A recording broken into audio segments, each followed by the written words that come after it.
Good morning, everybody, or afternoon, depending on where you are and what time you're watching this. My name is Nikki, and I am the Wildlife Operations Manager at Wildlife HQ in a little park in Queensland, Australia. So Wildlife HQ is home to a range of native and exotic species, and we operate as a accredited zoo, which means we follow recognised standards for animal welfare, conservation, and education. And my role involves overseeing our animal collection, supporting the keeper team, and ensuring that we are delivering high standards of care while also contributing to conservation outcomes. One example from our zoo is our beautiful sun bear Marley. Marley is the offspring of two bears that were rescued in Cambodia. So her story is directly connected to wildlife rescue, rehab, and conservation work. It's actually her 18th birthday this weekend, and we're throwing a party. We do it every year, and it's a huge day for sun bears in our little network in the Sunshine Coast anyway. At Wildlife HQ, sun bears are a big focus for us, and Marley helps educate our visitors about issues like trafficking, bile trade, habitat loss, and the importance of conservation programs. So today I'm going to talk about how zoos contribute to conservation, not just in theory, but in practical, real world ways that happen every day. Oh, that's me. There you are. So what role do zoos actually play? For a long time, zoos were primarily seen as places where animals were displayed, mostly just for entertainment. Um, but modern zoos have evolved significantly. Today, zoos are part of global conservation efforts. They work directly with animals, but also they work directly with people, and both of these things are essential.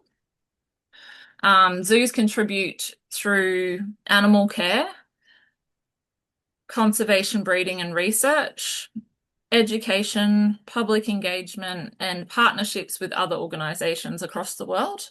And what makes zoos unique is they sit between wildlife and people.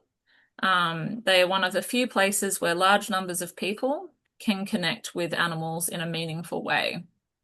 And that puts them in a powerful position to influence conservation outcomes. To understand why zoos matter, we need to understand the scale of the problem. We are currently facing a global biodiversity crisis. Millions of species are at risk of extinction. And this is not something that's just happening in one place, it's happening globally. And the main drivers are habitat loss as land is being cleared or changed, climate change, which are altering the ecosystems, and human impact, including hunting, poaching, pollution, and development. These pressures are increasing, and many species can simply just not adapt fast enough. So conservation is no longer something that is optional, it's essential. And it requires multiple approaches, including the work that zoos do. Excuse my AI generated images, I didn't have heaps of time. Zoos are not working alone. Across the world, zoos and aquariums are involved in hundreds of conservation programs for threatened species. These programs involve collaborations between zoos, governments, researchers, and conservation organisations. They also connect millions of people with wildlife every year. And that reach is incredibly important because conservation is not just about protecting animals, it's about influencing people.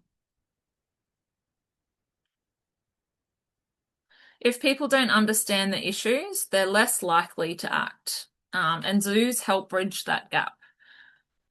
They take conservation from something that is distant and make it something that people can see and understand and hopefully relate to. One of the most recognized roles of zoos is conservation breeding. It's really important to understand that this is not just random breeding. It's carefully planned and managed through species coordinators and a stud book program. The goal is to maintain healthy populations of species under human care, and these are often referred to as insurance populations for those critically endangered animals or endangered animals. That means that if populations of wild animals decline significantly in the wild, there are still managed populations that contribute to the species survival in zoos. A strong example of this in Australia is the Tasmanian devil. Tasmanian devils have been severely impacted by a disease called a facial tumor disease. It significantly reduced wild populations, but through zoo-based breeding programs, um, they have played an important role in ensuring the species survives while conservation work continues in the wild through breeding programs, education, and even some funding through some of the bigger zoos. So this is a clear example of zoos contributing directly to conservation outcomes. These programs are based on genetics, and animals are paired carefully to maintain diversity and avoid inbreeding as much as possible. There's also long-term planning involved, sometimes looking years ahead. There could be 2-year plans, 5-year plans, 10-year plans for breeding. And this work is coordinated across multiple institutions globally, not just one zoo making all the decisions. It's a coordinated effort, um, and every animal plays a role in a much larger plan. Importantly, it's not every animal is bred for a lease. Instead, each animal contributes to the long-term health and stability of the species, whether it be an ambassador animal in zoos or directly for a breed for a release program. Zoos also play a major role in animal welfare. As zookeepers, it's our job to provide lifelong care for animals that cannot survive in the wild. And this might include animals that were injured, orphaned, or have become too used to humans or problematic to humans. Releasing those animals is probably not safe or may not be appropriate. So zoos ensure they have a high quality of care. Um, at Wildlife HQ, this is something we focus on every day. For example, with Marley, our sun bear, lots of effort goes into her enrichment. We, as bear keepers, understand how important it is to provide enriching environments for these highly intelligent animals. So it means providing her with activities and environments that stimulate their natural behaviors. We also monitor her health, her behavior, and her well-being extremely closely. And modern zoos focus both on physical and mental well-being because an animal needs both to truly thrive. This level of care also builds knowledge and supports conservation more broadly. Because we work so closely with these animals, we are able to pick up on things that maybe you wouldn't be able to in the wild without close research. Okay, why connection matters. Seeing one of the most important things that zoos do are create connection. Seeing animals in real life builds a connection that is very different just from seeing them online or in a documentary. It becomes personal. It makes you feel something inside. And that connection is powerful because connection drives care and care drives conservation action. When people see animals like Marley, hear her story, it creates an emotional response. People cry, they fall in love, and they just want to protect. And that's what makes conservation so meaningful. I included this photo because this is me, my nephew, and my son. My son is a huge reptile nerd. He loves reptiles, always has since he was a tiny baby. My nephew is terrified of them, absolutely terrified of them, and he doesn't have a healthy respect for reptiles because he has such a fear. So my son took him into an enclosure with some lizards and sat him down and explained why each and every individual was so important, to the point where he wanted to come back the very next weekend with his little kiwi that he had from school. His project for the weekend was to take a kiwi out and show him a good time for the weekend and back on Monday. So his presentation to the class was about how important reptiles and how cool they are. So that connection changed his whole mindset to the point where he wanted to go and tell his friends about it at school. So it's just a That's small amazing. example of why connection does matter so much. Zoos also play a major role in education. Visitors leave with a better understanding of biodiversity and the challenges that wildlife face. But more importantly, they leave with a stronger sense of responsibility. And that can lead rather to behavior change. Because conservation ultimately depends on people making better decisions, zoos help influence those decisions. They turn awareness into understanding and understanding into action. Some people say animals should only be seen in the wild, and ideally that would be amazing if that was the case.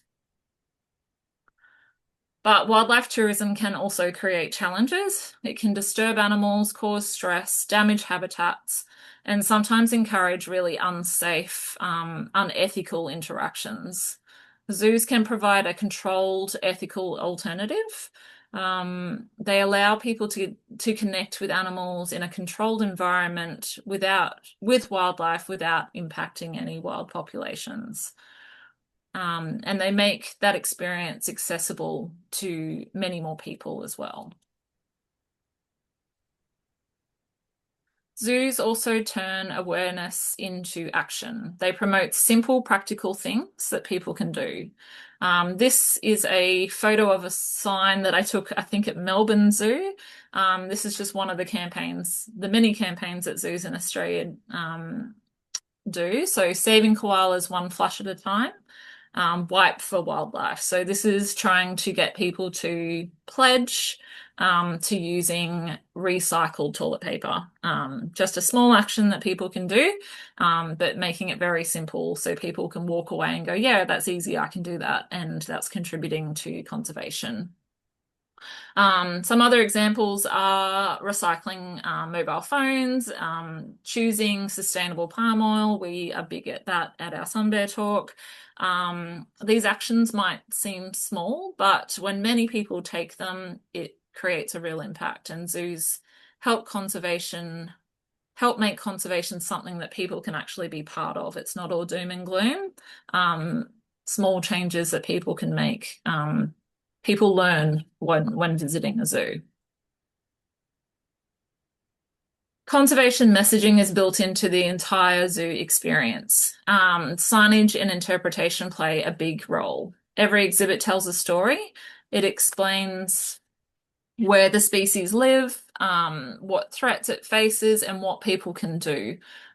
So even if visitors don't attend a talk, they don't do an animal encounter, they still have that opportunity to learn through signage. And that repetition really does help reinforce that message. This is a red panda sign that I loved at Currumbin Wildlife Sanctuary. I thought it was great interp.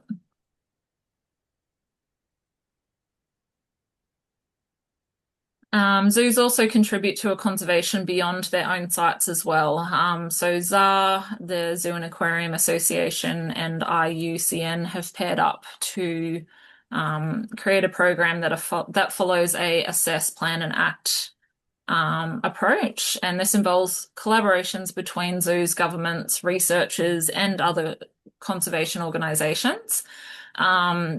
Examples of these programs include species such as Tasmanian devils, the kiwi over in New Zealand, cassowaries, and many more species. The goal is long-term recovery and sustainable populations. I think it's also very important to recognize that not all zoos are the same.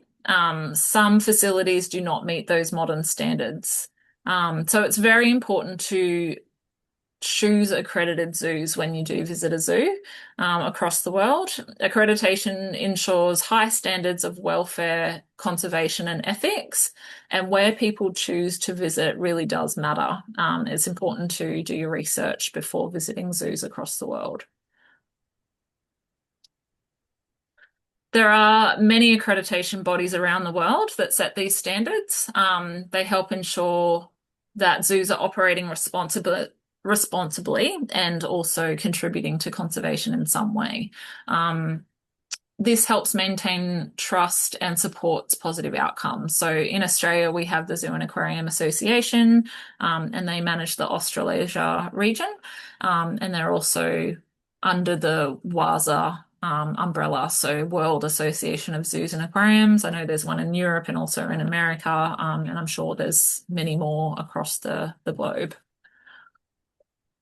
So when we ask how do zoos help conservation, they do it through breeding programs, animal care, education, campaigns, partnerships, but most importantly,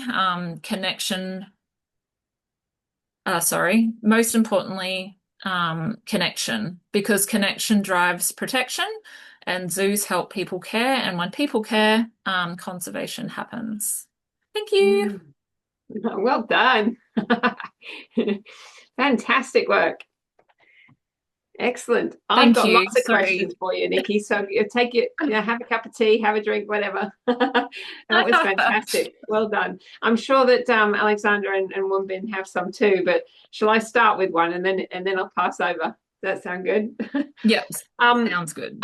My first one is about Marley, because I've known Marley for a long time as well, not quite as long as you have, but I know that at some point there was a discussion about the possibility of having a mate for Marley, a mate as in either a sexual mate or just a mate as a friend. And I know when the enclosure was built, Wong actually came over and talked about that enclosure a little bit with Jared, and it was built potentially large enough for a second bear, I think. Is anything happening in that space? It's a discussion that comes up every year with the Sun Bear Stud Book over in Perth. There hasn't been much breeding success in Australia since Marley. We've got Mary down in Taronga Zoo, but unfortunately 2 females, so that doesn't help us. It doesn't help with the breeding, but maybe with the mateship, because Mr. Hobbs died, right? But you would, but then it would be which zoo gets the exactly 2 bears. Everybody wants their bear. We have always said that if we were to acquire a male or another sun bear, that we would build a bigger or potentially a separate enclosure, and that Marley is content in there on her own, being a solitary species as well. So we do have many primate species across the zoo that are social, and we're very big on just reassuring people that Marley, although they can live together quite happily, she is okay because she is solitary, but she is a solitary species and has always been a solitary species since leaving her mum and dad over in Perth. I think that's a really important point for people to know, isn't it? Because sun bears do not hang out in family groups in the wild, and so she's not actually it's not a detriment necessarily that she's on her own. No, absolutely not. And there have been some observations made that when 2 sun bears are together in a smaller exhibit in a zoo as well, that they can actually not appreciate each other. We all get like that a little bit every now and then, even the social it's hard, because if we were to acquire another one, would she even want that? We don't see any stress behaviors from her that she's lonely or anything like that. She is quite content with her own company. And if we were to introduce another bear, would she be like, what is this? Yeah, yeah. What have Um, you done to me? But might be exactly. the same as if I bring another dog into my household. Exactly, exactly. But we are, we're massive Sun Bear fans. We would absolutely love to have another one. However, the logistics of it in Australia at the moment are Yeah, just looking a bit grim, unfortunately. yeah, We've got interesting. aging bears over in Perth Zoo. Mm, Marley's parents aren't young anymore. yeah. Um, Mary's by herself at Taronga, and then we've got the two bears down in National Zoo and Aquarium Mhm. that have each other. So Yeah, we yeah, would need to look at importing from abroad, and that yeah, has its yeah. challenges So with that would probably disease be, and if that happened, it would be working with Free the Bears in Cambodia again, potentially. potentially, but I Mm, believe, yeah, and I'm not across this by any means, but I yeah, believe yeah, that there are political issues with mm, that, yeah. and disease issues as well. So Absolutely. it's We've got it's serious not simple. Yeah, biosecurity in this country. exactly. Yeah. Yeah, which we're very lucky to have, but Mm, yes, it's not as easy as let's just get another bear from overseas. yeah, yeah, It's yeah. it's much Well, harder. thank you. Yeah, I was just wondering how that was going. I've got one more for you, and then maybe one bing's going. Um, are all the separate species on a breeding monitoring program throughout the country? I know that there's a sun bear stud sort of a Mhm. process. Is there? Do you have that with all your species? Um, Mostly, yes. Yeah, It's not down to, the bearded dragon or the blue-tongued lizard. Like yeah, those yeah. species are not, Mm, because they're a common species across zoos. Those types of animals, and we will work collectively with other facilities as well to freshen up gene pools and whatnot, but they're not managed down to a stud book like your red okay. panda or your sun bear would be. Yeah. There are some that are more closely monitored, and then there are others that they will be one day, but at this point in time, like meerkats, Yeah. we will liaise with other zoos to try and make sure that we are doing the right thing with breeding and creating and recording it all through our ZIMS 360 program so that you can Mm, see their genetics. But there's no report done on them as such. There's still a okay. stud book and they'll still keep an eye on it, but it's not down to the nitty-gritty. They all have different levels of Yeah. stud booking. Yeah, Yeah. Interesting. Thank you. that's okay. Wenbing, do you have any questions? Yeah, thanks for the sharing, Nikki. You're Yeah. welcome. The question about like when you're like because it's like conservation when you breed captive breeding and then after that to help with the wild population, Hmm. like how does a zoo help to prepare the animal if they're going to release it? Since like living in a, I mean, growing up in a zoo and growing up in the wild would be a quite different. I suppose it's quite a different experience Yes, for the animal. absolutely. Yeah. The animals that are bred for release are certainly not on display to the public. They are set up in a off display different area. Um, Mm. so, for example, we have Aussie Ark down in New South Wales. They have their main part of the zoo, which is Australian Reptile Park, and then they have a conservation area called Aussie Ark where they have breeding for release set up. So it's kind of like a huge fenced off habitat, I suppose, where they'll have quolls and Tasmanian devils and I'm not sure what other species they have, but potentially potoroos and other little native Australian animals that they will breed and then set them up for I suppose, a soft release where it's very hands off. You don't humanize those animals whatsoever, and you assess them as being fit for release to the wild. So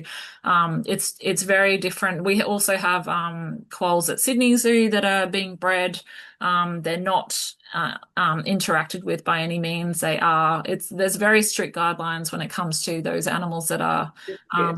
not ambassador animals for the zoos. Yeah, it's different programs. I noticed the same when I was at the new Koala Conservation Centre in Port Macquarie. I think you call it Gulaba, but I'm not sure if I'm pronouncing it correct because they've got a place that's that's open to the public, but then they've actually set up multiple pens for breeding that are in the rainforest, set well back from any interaction, which is fabulous. Yeah, you have your ambassador animals that are there to create a connection with those people, and then you have your other animals off display away from the public and very hands-off approach. Mm, mm. Yeah, good question. Thank you. Have you got another one? Let me think about. Okay. Yeah. Alexander, anything that you'd like to know? Um, I don't have any questions off the top of my head, but I will just add thanks for the great presentation, Nikki. I actually used to volunteer at Wildlife HQ back in 2016, so 10 years ago. Oh, wow. It's So changed a lot yeah, since then. and also I kind of been coming back and forth since then, but mainly 2016 was when I was mostly volunteering. Yeah, Um, okay. so it, You were still a teenager then, weren't you? I was 18, so yes, I was a teenager. Um, so yeah, so it was interesting, interesting to hear about Wildlife HQ and what's going on there now. Mm. Yeah, I've certainly over the past 10 years, I've enjoyed going and seeing the zoo develop and seeing new animals come. Um, so It yeah, has. thanks for It's grown so well because it really um, has, yeah. especially since it came from such a difficult beginning, right? When Hmm. Alma Park Zoo closed down and yeah, are you able to share that story a little bit, Nikki? Yeah, of course. So I joined in 2018. So Mm, it was before my time that you were there, mm. Alexander. But yeah, so gosh, must have been 11, nearly 12 years ago now. Alma Park Zoo in Brisbane was a an attraction that had been there for a very long time. And the owner at the time sold the land for housing development. So generally when a zoo closes down, the animals just get dispersed to wherever you can. And sometimes if there's no home for them, the fate of those animals is unknown. So the zookeeper, Jared, at the time, was like, no, I'm not going to let that happen. He now owns the zoo and he has done an amazing job at developing it into what it is today. But at that time, he was just a keeper. He looked after Marley. And he was And also very young back then he too, was a baby. it Yeah, was such a huge undertaking for him. I'm just take my hat off to him so much for doing what he did and yeah. what all the keepers did, because it was very much a collaborative sort of democratic process, wasn't it? Yes, yep. Everyone band together and it was Yeah. definitely they didn't know how it was going to go, but Mm. the Big Pineapple back in the day used to have an animal park there. So they were lucky enough that it was this rundown vacant land that was Yeah. ready to move into. The Big Pineapple was actually closed at the time.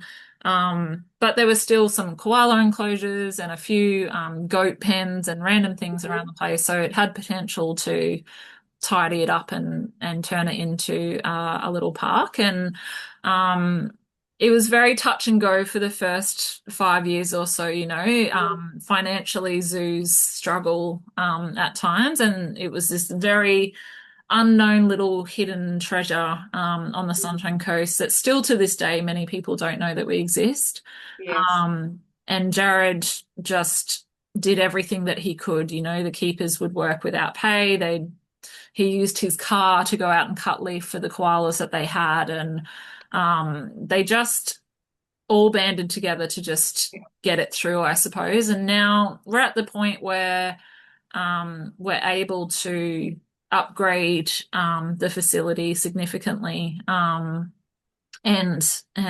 yeah, be proud to be It's an accredited brilliant. zoo in the region. Yeah, And that culture is what I love the most about the zoo, is it's not this big sort of corporate culture. It's a very much a personalized experience. absolutely. Yeah, and that's what makes Wildlife HQ great, is that we aren't too big. You know, we've put in the hard yards on the ground, and Jared still to this day, even as the zoo owner, will cut koala leaf every morning for the koalas, and is very passionate about being on the ground and being amongst it and not just sitting at his desk answering emails and paying bills. Which, yeah, it definitely is a domino effect across the team, knowing that the zoo owner is that passionate about the animals in Yeah. our care. Yeah. So that's our plug for Wildlife HQ, Yeah. isn't it, really? Come visit. You've got to go if you're anywhere close on the Yeah. Sunshine Coast. We've got other big zoos close by, and you can do an entire holiday based on zoos if you want to. Yeah, that's generally how ours go. I've got one more question for Yep. you that I'm wondering about, this idea of education and paying it forward, basically getting all these kids involved in wildlife conservation. Do you have a young zookeeper or a young wildlife group in the zoo? We trialed it last holidays. So Yeah, our staff, we have a team of, I think, 21 in total. yeah, So that yeah, includes our admin, our grounds, me and Jared as management, yeah, yeah. and the keepers. So it's been something that we've been wanting to do for a very long time, is try and establish a better education program across the zoo. Yeah. So last school holidays, we did trial a zookeeper for a day program. Okay. It went quite well. Yeah. They got to get amongst cleaning the koalas and learning about the native species. I think they cleaned the meerkat exhibits and things like that. We have decided to park it for now and review it because, Yeah. yes, we know how we can do it practically through the day and integrate it into the day, but we want to That's good. fine-tune the education and conservation aspect of it. Good. We do That's go. good. And then obviously the marketing is another huge part of it, Yes, right? yeah, And we don't have a marketing team. yeah. It's just us. Yeah. But yeah, we do go to daycare centers and schools and do talks with some of the Yeah. animals that we're allowed to take off site and that are conditioned for it. Yeah. And obviously our animal encounter program is quite big as well. So we try and allow people to do a fair amount of animal encounters by conditioning those animals. We just started bilby encounters these school holidays. Oh, fabulous. They're an endangered species. So Yeah. yeah, really allowing people to connect is kind of what we do. Fabulous. Oh, well, I'm really hoping you get that going, and anything I can do to help, Yes, yeah, I I'll will be involved. definitely. We might even be able to, railroad Alexander into next time he's home. Hey, Yes, absolutely. No, I would love to pick your are brain. you in for that, Alexander? Yes, that sounds good. Definitely. Oh, it's been wonderful, Nikki. Thank you. Do we have any other questions from Wenbin or Alexander? What else is brewing? Yeah, and I was going to ask also, like, how do people like get involved and like work in zoos and all that? How do they get a Yeah, job as a zookeeper? yeah, something like that. Yeah, yep. Everybody's story is very different, I think. But I think mostly showing the commitment to zookeeping will get you a position. It's not a high-paying job, so it's very much done out of love. And you have to be grateful for the opportunity to be able to work with those animals in such a close space and be passionate about educating people, because that's essentially the core of why we do what we do. Yes, the animal side is great and caring for those animals is great, but without the conservation aspect, you can't really be a zookeeper well. You need to be able to educate and inspire people every day. So if you tick both those boxes and you show that you've got what it takes, mostly through volunteering, I think 95% of our staff have been hired from our volunteer program. And that's just from going, oh my gosh, she's great chatting to people. She has great observation skills, Yeah. not so much she's done a uni degree in animal science or whatnot. It really is about the connection with people and the animals. Yeah. Oh, that's good. So you Thank don't you. necessarily need to go to uni. I don't think so. No. I mean, it's Mm. great to have that science background, definitely, but I think it's more important that you've got people skills and animal Mm, skills at the same time. Yeah. mm. Any other ones from you, Alexander?